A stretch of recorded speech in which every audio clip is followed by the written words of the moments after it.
قل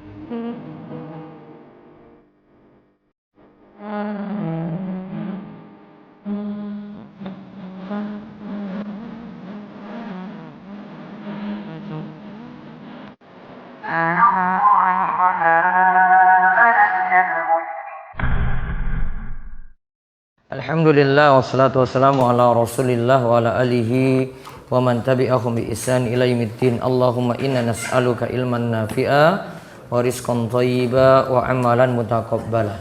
Sesi keberapa?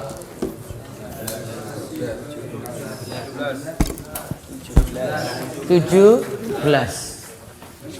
Betul enggak? Pemimpin yang berkhianat.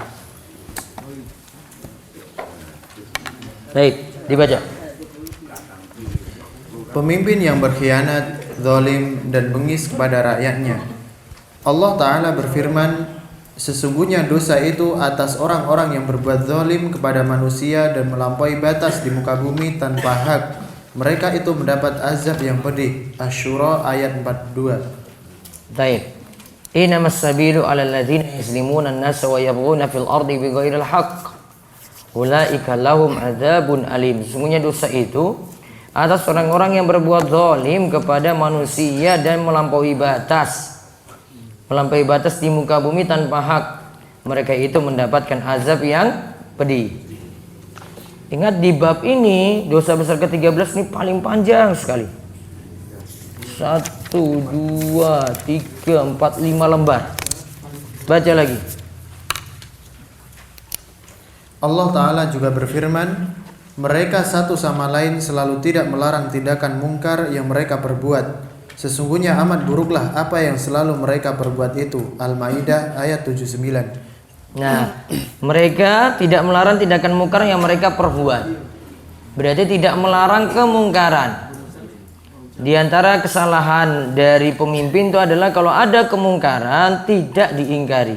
Terus yang berikutnya lagi.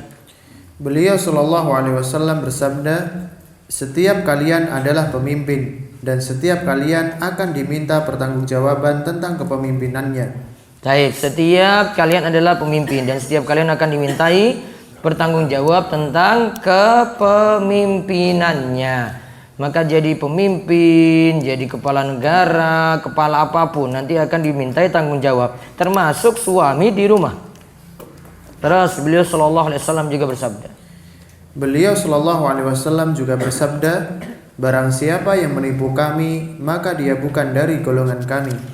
Man ghasyana falaysa minna. Siapa yang menipu kami, dia bukan dari golongan kami. Maka tercela ada pemimpin yang penipu. Terus az-zulmu. Beliau juga bersabda, kezaliman adalah kegelapan pada hari kiamat. Az-zulmu zulumatun yaumal qiyamah. Kezaliman itu adalah kegelapan pada hari kiamat. Berarti di sini juga celaan bagi pemimpin yang zalim. Terus demikian pula Rasulullah Shallallahu Alaihi Wasallam bersabda, siapapun pemimpin yang menipu rakyatnya, maka dia di dalam neraka. Ayyuma ra'in ghasya ra'iyatahu fahuwa finnar. Siapapun pemimpin yang menipu rakyatnya, ghasya, menipu rakyatnya, maka dia di dalam neraka. Terus beliau bersabda, tidaklah seseorang diberikan kekuasaan oleh Allah atas suatu komunitas rakyat, tapi dia tidak tulus dalam memimpin mereka, melainkan pasti Allah mengharamkan surga baginya. Berarti di sini celaan bagi yang tidak tulus dalam memimpin. Dikatakan Allah mengharamkan surga baginya. Maka ketika jadi pemimpin itu megang amanat.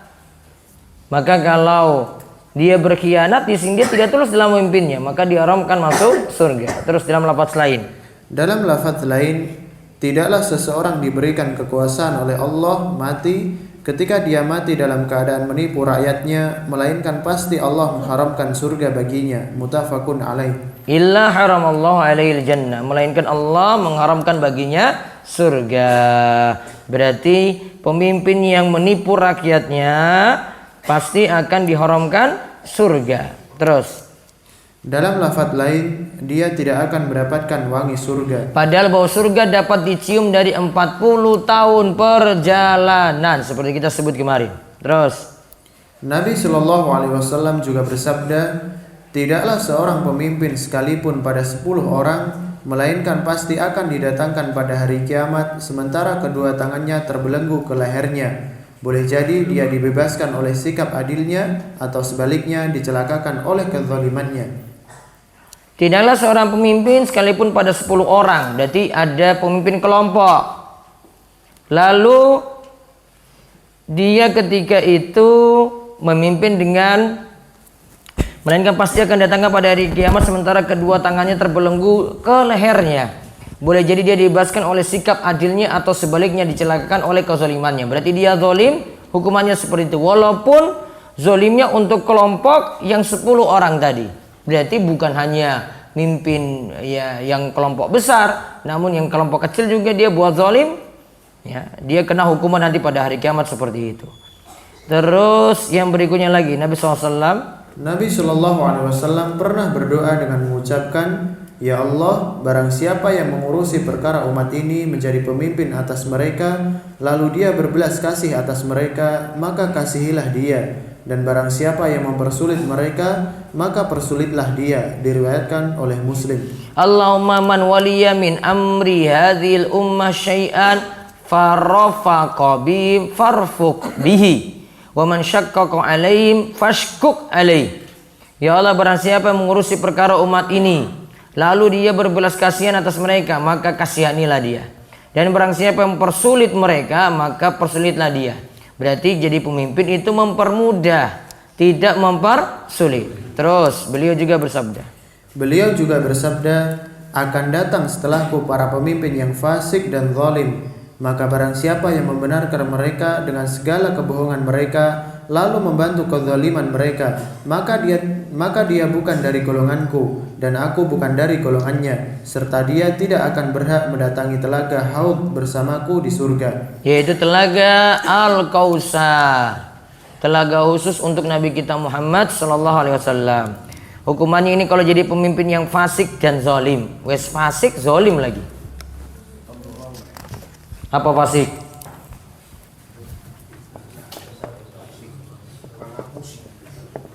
Fasik. Apa fasik?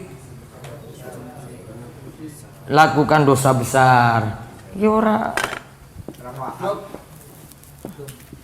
Lakukan dosa besar atau lakukan dosa kecil terus menerus.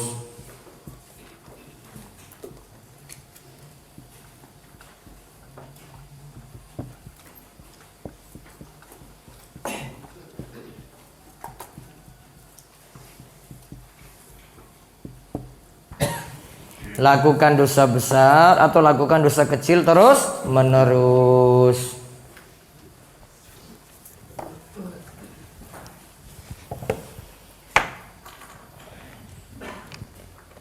Terus tadi disebut pemimpin yang zalim dan fasik. Lanjut lagi di bawahnya.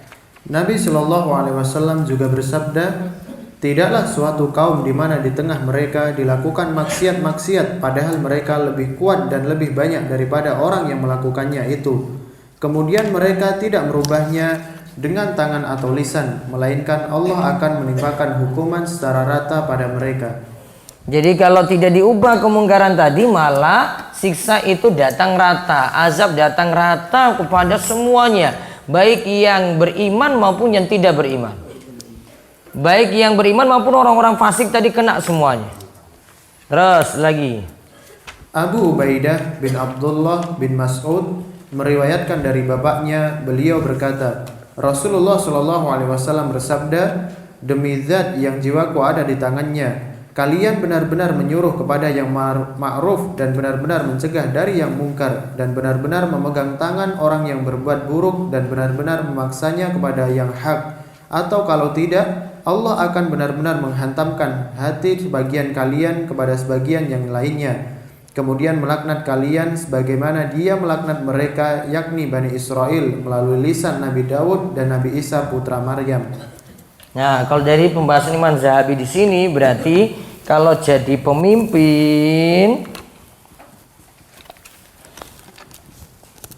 itu harus ada amar ma'ruf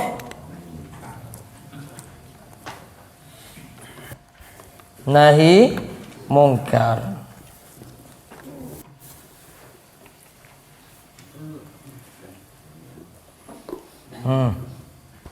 Ini tugas pemimpin ini. Pemimpin keluarga ada amar ma'ruf nahi mungkar. Pemimpin sekolah ada amar ma'ruf nahi mungkar. Mau jadi lurah seterusnya ini.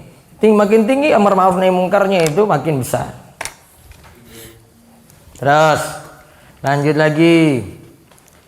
Kemudian dari Abdullah bin Tamim Al-Mu'ala bin Ziyad menceritakan kepada kami dari Muawiyah bin Qurrah dari Ma'qil bin Yasar dari Nabi SAW, beliau bersabda, dua golongan manusia dari umatku yang tidak akan disentuh oleh syafaatku, penguasa yang zalim lagi lalim dan orang yang ekstrim di dalam agama yang bersaksi atas kepemimpinan mereka namun anti melepaskan diri dari mereka.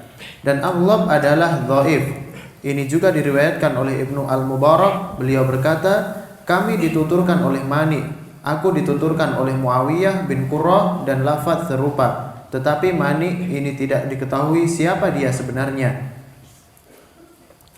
Dan Muhammad bin Juhadah berkata dari Atiyah Kalau dari tadi riwayat dari Aglab bin Tamim, hadisnya dhaif jiddan.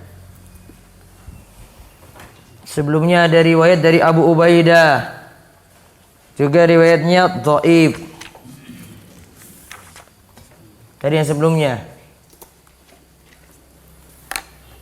Terus lanjut lagi, dan Muhammad bin Juhadah. Dan Muhammad bin Juhadah berkata dari Atiyah dari Abu Sa'id Al-Khudri secara marfu', manusia yang paling dahsyat azabnya pada hari kiamat adalah pemimpin yang zalim. Asyaddun nasi adzaban yaumal qiyamah imamun jairun. Manusia yang paling berat siksanya pada hari kiamat itu adalah pemimpin yang zalim. Namun diberi catatan hadisnya dhaif.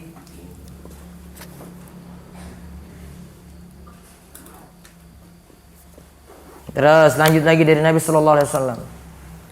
Kemudian dari Nabi sallallahu alaihi wasallam beliau bersabda, hai sekalian manusia, perintahkanlah kebaikan dan laranglah kemungkaran sebelum kalian berdoa kepada Allah tetapi Dia tidak mengabulkan untuk kalian, dan sebelum kalian memohon ampunan kepadanya tetapi Dia tidak mengampuni kalian. Sesungguhnya para rahib kaum Yahudi dan para pendeta kaum Nasrani ketika mereka meninggalkan amar ma'ruf nahi mungkar, maka Allah melaknat mereka melalui lisan nabi-nabi mereka. Kemudian Dia menimpakan bencana secara merata.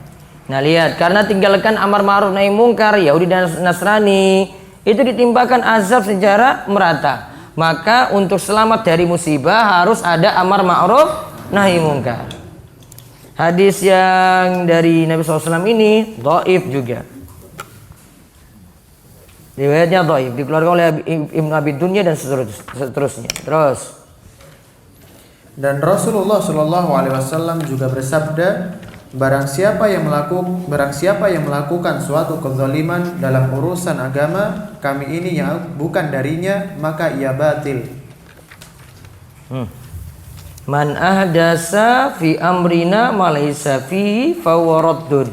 Siapa yang buat suatu yang baru, kamu langsung di sini terjemahkan kezaliman, yang bukan darinya maka ia batil. Harusnya terjemahkan apa adanya saja. Nanti makin jelas dengan hadis berikutnya.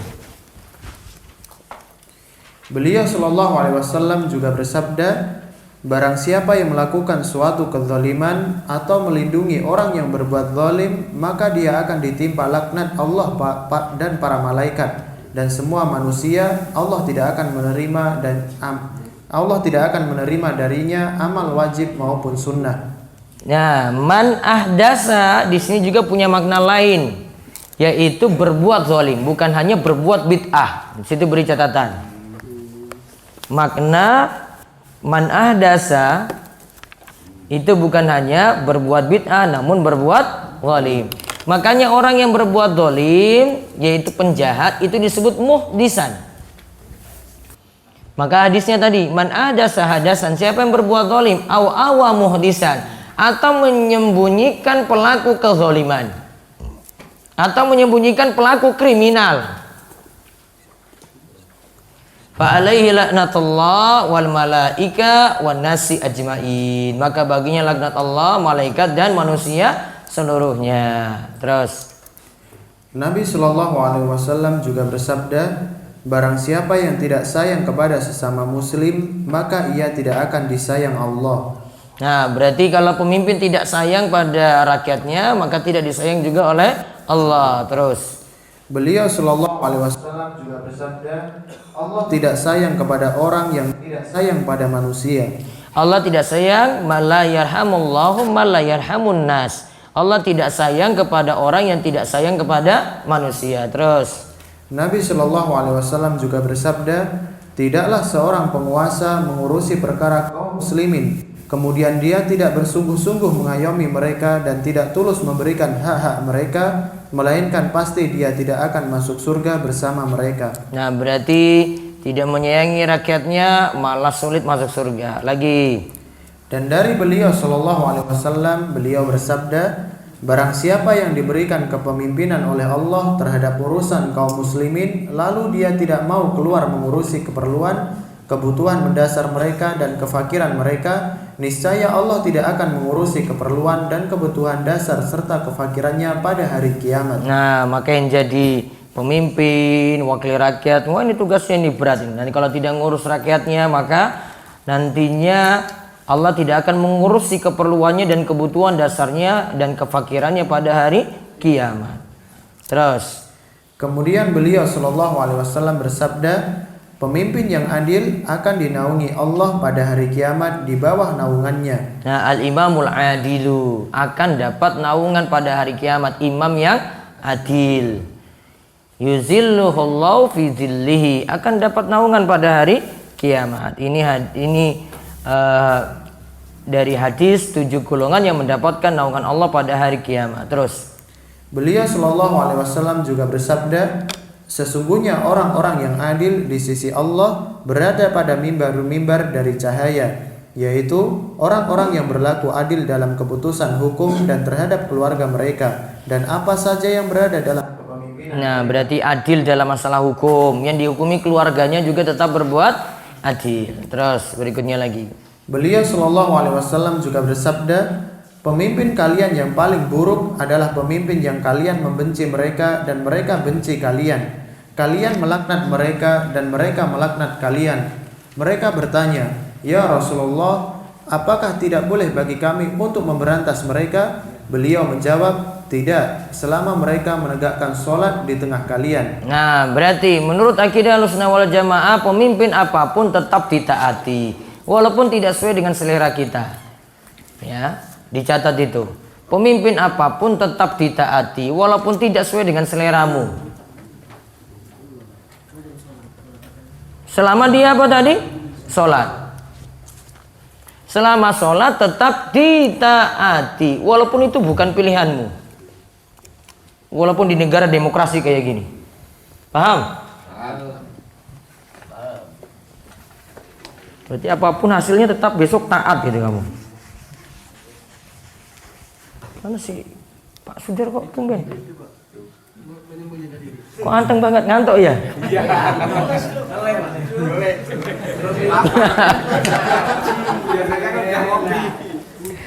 Ya. Jadi akidah Ahlussunnah itu padahal mau diundur lagi ini. Kayunya melempem. Kayunya teles ya dah. Susah masaknya. Melempem kayu. Kok diam tumben gitu. Itu ribut ya. Pemimpin zolim, sifatnya apapun ya, tidak sesuai dengan selera kita.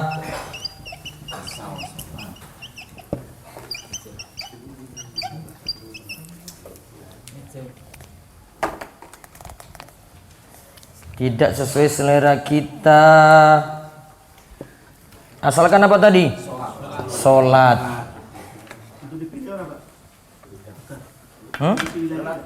Oh, masalah pilih-pilih itu beda lagi, Pak.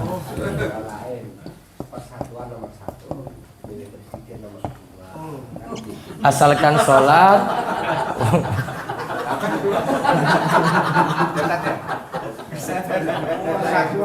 Asalkan sholat apa tadi? Tetap ditaati. Walaupun jenengan itu enggak milih itu, biasa tetap taat. Tuh.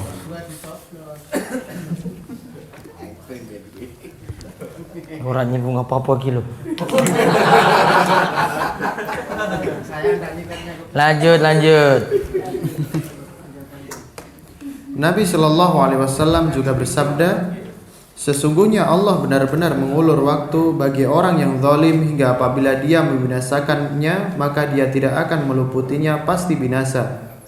Kemudian beliau membaca, dan begitulah azab Rabbmu apabila dia mengazab penduduk negeri-negeri yang berbuat zalim, sesungguhnya azabnya itu adalah sangat pedih lagi keras. Nah, itu untuk azab bagi orang yang zalim. Terus lanjut lagi. Ketika Rasulullah Shallallahu Alaihi Wasallam mengutus Mu'adz radhiyallahu anhu ke Yaman, beliau bersabda kepadanya, dalam memungut zakat, jangan sekali-kali engkau mengambil harta mereka yang paling baik, dan takutlah terhadap doa orang yang terzalimi, karena sesungguhnya tidak ada hijab pembatas antara doanya dengan Allah. Berarti zalim nggak boleh, karena orang yang terzalimi saya doanya bisa terkabul. Berarti zalim tidak boleh. Kalau dia doakan jelek, ya bahaya. Terus lagi. Dan beliau bersabda, sesungguhnya penguasa paling buruk adalah yang zalim lagi sadis. Nah, pokoknya wajib ditaati walaupun zalim juga. Di sini yang dibahas tentang kezaliman tadi, hukumannya tadi tetap kalau sholat tetap taat. Walaupun apa-apa yo naik-naik, tetap ya manut saja, nurut saja. Walaupun kamu ditarik pajak yo mahal, tetap juga taat. Itu tetap taat. Apa? Walaupun ngimami salah bacaannya. Pokoknya sholat. Yang penting syaratnya apa? Sholat. Terus lanjut lagi. Nabi Shallallahu Alaihi Wasallam bersabda, ada 3 golongan manusia yang mana Allah tidak akan berbicara kepada mereka pada hari kiamat. Lalu menyebutkan di antara mereka raja atau penguasa yang pendusta. Nah, al-malikul kadzdzab, raja atau penguasa yang pendusta.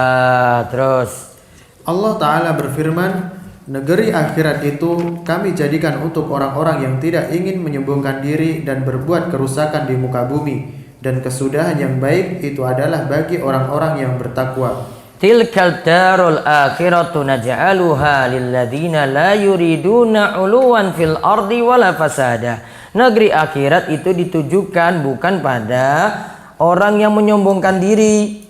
Ya, ditujukan itu kepada yang tidak ingin menyombongkan diri dan berbuat kerusakan di muka bumi. Bukan ditujukan pada orang yang berbuat kerusakan. Berarti surga itu untuk orang-orang yang bukan sombong dan juga bukan orang yang berbuat kerusakan. Wal akibatul lil muttaqin. Akibat yang baik untuk orang-orang yang bertakwa. Terus Nabi SAW bersabda. Nabi SAW bersabda, sesungguhnya kalian akan sangat menginginkan kekuasaan atau kursi pemerintahan, akan tetapi itu justru akan menjadi sebuah penyesalan pada hari kiamat. Nah, ini jadi dalil bagi yang minta kekuasaan namun dia tidak punya kemampuan, maka nanti dia akan menyesal pada hari kiamat. Hati-hati. Terus berikutnya lagi. Dan beliau juga bersabda, kami demi Allah tidak akan memberikan hak kepemimpinan atas pekerjaan ini kepada seorang pun yang memintanya, dan tidak pula seseorang yang sangat menginginkannya. Inna wallahi la nuwalli ala hadzal amal ahadan sa'alahu wa la ahadan harasa alaihi. Kami demi Allah tidak akan memberikan hak kepemimpinan atas pekerjaan ini kepada orang yang minta. Jadi pemimpinan kalau Nabi SAW tidak beri kepada orang yang minta, dan tidak pula pada orang yang sangat menginginkannya. Ali bin Abi Thalib waktu itu ketika diserahkan bendera tanda dia jadi pemimpin nanti ketika perang, Ali nggak cari-cari. Namun ketika itu para sahabat semua sudah kumpul di situ karena dikatakan yang dapat bendera ini nantinya mereka adalah orang yang mencintai Allah dan Rasulnya, Allah dan Rasulnya pun mencintainya. Maka kemudian mereka semua, kata Umar, baru kali ini kami menginginkan adanya kepemimpinan. Kami rakus kepemimpinan. Nah ketika itu semua pada rebutan. Ternyata Nabi SAW malah tanya, Aina Ali bin Abi Thalib? Di mana Ali bin Abi Thalib? Wah Rasulullah, dia lagi sakit, ya matanya itu lagi sakit. Kemudian suruh dia datang ke sini. Baru ketika itu Nabi SAW ya datangkan Ali, lalu Ali diobati. Nabi SAW mendoakan Ali lantas sembuh, lantas bendera diserahkan kepada Ali bin Abi Thalib. Padahal Ali tidak cari-cari. Yang dapat malah Ali bin Abi Thalib yang tidak kejar-kejar. Terus Rasulullah Shallallahu Alaihi Wasallam bersabda, wahai Ka'ab bin Ujrah, semoga Allah melindungimu dari kepemimpinan orang-orang bodoh, yaitu para pemimpin yang akan datang setelahku, yang tidak mengambil petunjuk dengan jalanku dan tidak melaksanakan sunnahku. Nah dikatakan pemimpin yang bodoh gimana? Umara yakununa ba'di, nanti datang sesudahku. Berarti bukan di masa Nabi Shallallahu Alaihi Wasallam. La yahtaduna bihadi, dia tidak mau mengambil petunjukku. Wala yastannuna bisunnati, tidak mau mengambil ajaranku pula. Berarti tidak mengikuti apa yang dituntunkan oleh Nabi kita Muhammad Sallallahu Alaihi Wasallam. Terus Nabi Sallallahu Alaihi Wasallam juga bersabda, 3 orang yang terkabulkan dan tidak ada keraguan padanya, yaitu doa orang yang terzalimi, doa orang yang musafir, dan doa orang tua kepada anaknya. Nah lihat, dakwatul mazlum, doa dari orang yang terzalimi, dakwatul musafir, doa dari musafir yang melakukan perjalanan jauh, dakwatul walidi ala waladihi, doa dari orang tua pada anaknya. Wallahu a'lam bissawab. Itulah bahaya pemimpin yang berkhianat lan zalim. Itu lagi bahas umum, jangan kalian pikirannya kemana-mana. Ya, fokus pada buku. Ya, jangan nanti bilang si A, bilang si B, bilang si C, bilang si Anu, bilang si ini, nggak ada.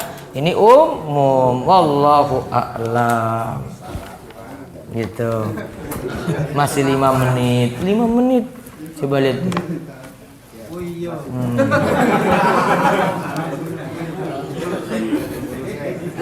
Mohon dijelaskan untuk membedakan hadis sahih maupun dhaif. Yuk belajar. Kalau nggak belajar yuk nggak bisa. Itu nanti ada penilaian dari ulama hadis. Namun ada syarat-syaratnya. Kalau kita bukan orang yang meneliti hadis secara langsung, berarti memakai standar dari ulama yang sudah pakar. Ada nanti penilaian dari Ibnu Hajar, ada penilaian dari Syekh Al-Albani. Kalau untuk ulama belakangan, ulama-ulama lainnya ada penilaian sendiri. Butuh pembelajaran khusus tentang itu. Bagaimana hukum pegadaian? Gadainya dimanfaatkan nggak? Dimanfaatkan biasanya barang gadainya kan? Riba. Apa makna yang benar dari kalimat la ilaha illallah? Karena ada makna tiada Tuhan selain Allah. Salah. Tiada sembahan yang berhak disembah selain Allah. Nah itu baru benar. Mana yang benar Ustaz? Tiada sembahan yang berhak disembah selain Allah. Karena kalau tiada Tuhan selain Allah, ini belum menunjukkan makna yang sempurna. Ini baru sebatas makna tidak ada pencipta selain Allah, tidak ada pemberi rezeki selain Allah. Ini masih keyakinannya orang musyrik. Namun kalau tiada sembahan yang berhak disembah selain Allah, inilah makna tauhid yang Nabi Shallallahu Alaihi Wasallam maksudkan. Apa Nabi Muhammad pada saat perang Badar pernah terlambat sholat subuh? Iya, telat dikarenakan uzur. Jadi nanti kamu jangan pakai dalil ini. Sudah saya telat orang. Itu kan satu kasus. Beliau seperti ini untuk menunjukkan saja ada yang telat punya uzur masih boleh kerjakan ya ketika dia bangun. Apa boleh untuk mundur dari amanah pemimpin karena takut tidak bisa berbuat adil atau zalim? Bisa. Bagaimana jika seorang sudah terlanjur membeli barang dengan cara kredit sistem riba? Apa langkah terbaik selanjutnya? Segera melunasi dengan total atau berhenti dari kredit tersebut? Kalau bisa lunasi total ya lebih bagus. Berarti dengan sekalian riba-ribanya. Besok nggak pinjam-pinjam lagi. Atau berhenti dari kredit tersebut. Berhenti bisa nggak? Ditarik kok angel ya toh? Sudah menjamur. Apanya menjamur? Pokoknya lunasi. Risikonya masuk dalam sistem kayak gitu ya gitu. Apa ada tuntunan menghajikan keluarga yang sudah meninggal dunia? Ada. Pernah ada seorang laki-laki ingin menghajikan subromah. Ya, terus Nabi SAW itu tanya, kamu sudah haji apa belum? Enggak wahai Rasulullah, saya belum berhaji. Kalau begitu kamu haji dulu baru kamu menghajikan si subromah. Subromah ini sudah meninggal dunia, maka boleh dia menghajikannya kalau yang mau menghajikan sudah berhaji. Apakah termasuk bid'ah walau saya mengucapkan bismillah setiap hendak melakukan suatu hal karena belum hafal doa-doa atau zikir sesuai tuntunan, misal naik kendaraan, masuk masjid dan lain-lain? Baiknya pelan-pelan hafalkan semuanya. Kalau nggak mampu dia nggak ucapkan juga nggak apa-apa. Namun kalau khususkan setiap ini bismillah, ini butuh dalil khusus ya. Baiknya sesuaikan setiap tempat yang ada bismillah pakai bismillah. Contoh, masuk kamar mandi, situ ada bismillahnya. Bismillah, Allahumma inni a'udzubika minal khubuthi wal khaba'is. Ada tuntunannya, boleh pakai itu. Namun tempat yang lain enggak. Jadi tinggal dihafalkan saja, lebih lengkap, lebih bagus. Apakah diperbolehkan? Sudah tadi. Nih.